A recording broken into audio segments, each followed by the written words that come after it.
one of those people around the world that I know, had met, spent time with, and had the most enormous respect for Queen Elizabeth II was the 45th President of the United States of America, Donald J. Trump, and he joins me on the line now. It's been a very sad day here in the United Kingdom. How are you feeling, Donald Trump? Well, it is a sad day. It's sad all over the world. She was a woman that was just extraordinary, Nigel. Just an extraordinary woman, a great woman who could be greater than what she's done. And she did it so long, so well, and never made mistakes, if you think about it, right? Just never made mistakes. She was an incredible person, and it's a very sad day. No, she really was, and I know that your mother, who of course came from the Western Isles in Scotland, and you told me once that she was a great fan of the Queen, wasn't she? She was. My mother came from Stornoway, and she loved anything to do with the Queen. She would watch if they had a ceremony, even the smallest of ceremonies. When the Queen was on, my mother would be there watching. She was a tremendous fan. She was a tremendous fan indeed. So you kind of grew up with the Queen in a sense, although growing up in America, in that household, you grew up, with the Queen and knowing who the Queen was, absolutely. What was it like? I mean, there you were, President of America, coming to Buckingham Palace, meeting the Queen, having tea with the Queen, spending time with her. I mean, what did that mean to you?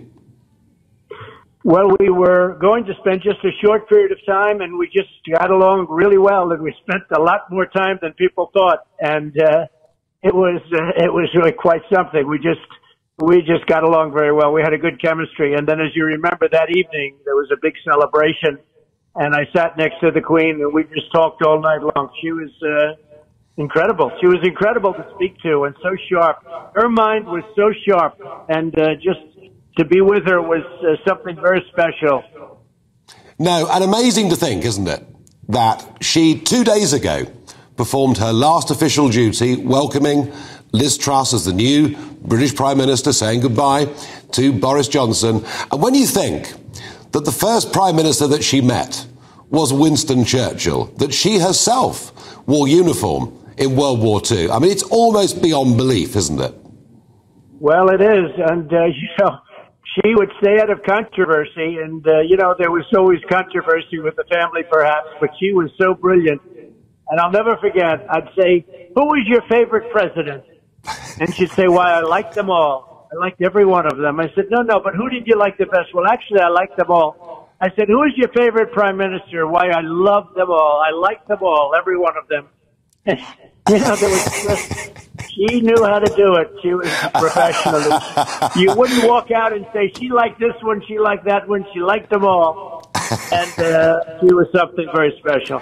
Well, she had a very, very special art of diplomacy. She was absolutely brilliant at dealing with questions like that. And can I just say a big thank you to you for coming on, joining us this evening, sharing your thoughts. And I know that right across, I think the entirety of the English-speaking world and beyond, she was this most extraordinary, astonishing figure. And I'm assuming that in America, there'll be a lot of talk, a lot of discussion about her, won't there? Well, this is a world event. This is a very, very sad day. It was a day that was coming, obviously, but it's a very sad event. It's earth-shaking, actually, and beyond your country. And it's for good reason. She was a great woman, a great queen, and somebody that will be very, very sadly missed. On that very, very strong note, Donald Trump, thank you very much indeed for joining us this evening. Thank you, Nigel. And paying your tribute. You. Thank you.